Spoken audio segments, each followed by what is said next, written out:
Ce qu'il dit là est intolérable. On ne peut pas continuer à l'écouter. Imaginez la scène, la moitié de notre assemblée qui quitterait l'Église après avoir entendu l'Évangile.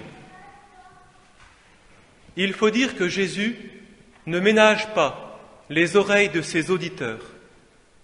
Qu'un rabbi parle de chair à manger et de sang à boire, les interdits fondamentaux du judaïsme, cela dépasse la mesure.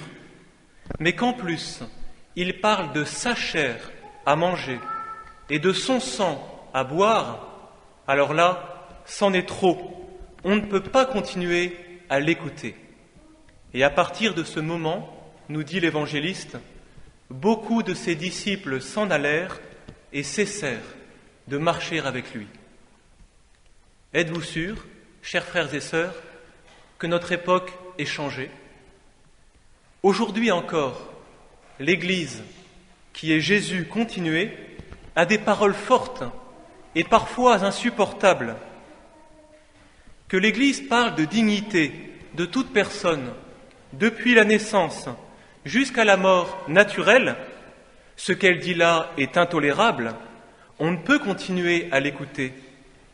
Que l'Église explique que la sexualité est trop belle pour être livrée à nos passions, que nos logiques économiques sont subordonnées à l'homme, que les riches ont un devoir sacré de soulager toute pauvreté, qu'il faille prier pour notre pays.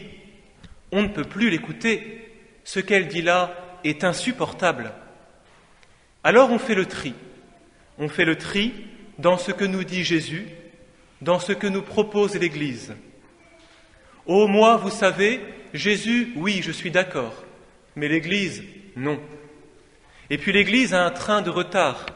Elle finira bien par lisser son discours moral, rabaisser ses exigences. Ou alors encore, on admire le Jésus révolutionnaire et on en fait une icône de toutes nos luttes sociales. Ou alors, on admire l'Église comme garante de l'ordre établi et on la mêle à nos politiques d'exclusion.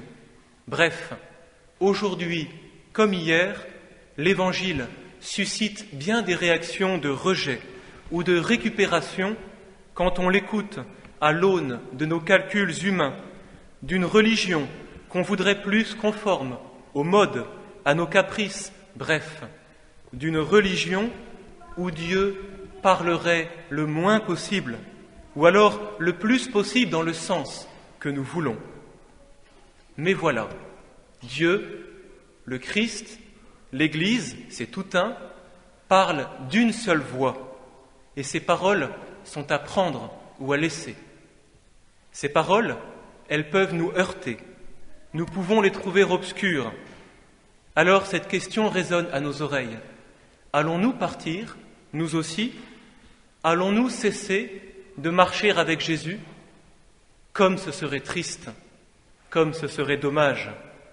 Alors je vous propose aujourd'hui 3 bonnes raisons de rester. Premièrement, sachez que ce n'est pas un problème si ces paroles de Jésus ou de l'Église nous échappent.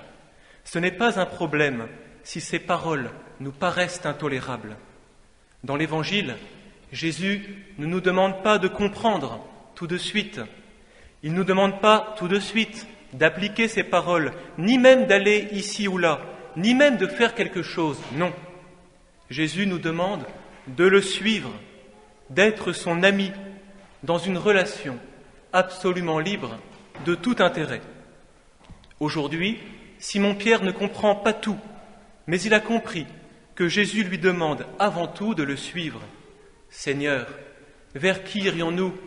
Tu as les paroles de la vie éternelle. » Et quand on suit Jésus, quand on lui fait une totale confiance, figurez-vous qu'on finit par comprendre ce qu'il nous dit, qu'on finit par comprendre ses exigences. Un peu comme des parents qui disent à leurs enfants « Plus tard, tu comprendras, fais-nous confiance. » Deuxième raison de rester, c'est que les paroles de Jésus sont des paroles de vie éternelle. C'est-à-dire que ce sont des paroles qui donnent du sens à notre vie, qui dilatent notre cœur et qui finalement nous donne la paix. Regardez comment tous les slogans vieillissent vite, qu'ils soient politiques, sportifs, économiques, tous ont une expérience de vie bien limitée.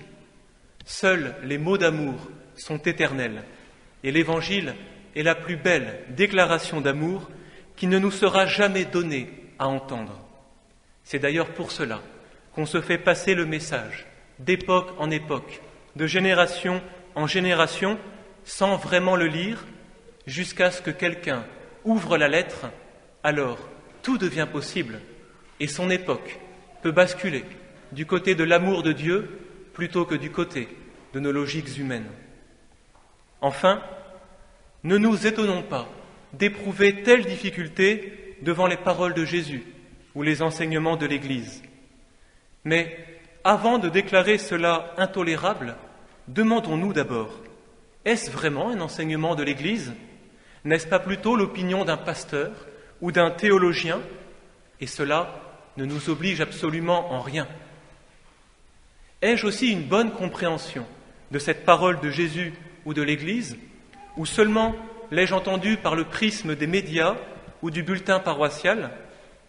Il vaut la peine, à cet égard, de lire une seule page de Jean-Paul II sur la théologie du corps, plutôt que d'en rester aux statistiques ou aux commentaires de ceux qui dénoncent l'ordre moral. Enfin, il est urgent de redécouvrir que ces paroles de Jésus ou de l'Église ne sont pas là pour nous brimer, ne sont pas là pour nous ratatiner. Elles sont là pour nous libérer, pour nous communiquer la joie et la paix que nul ne pourra nous ravir. Regardez les saints, franchement, ont-ils l'air malheureux ? Oui, Seigneur, vers qui pourrions-nous aller ? Toi seul as les paroles de la vie éternelle. Amen.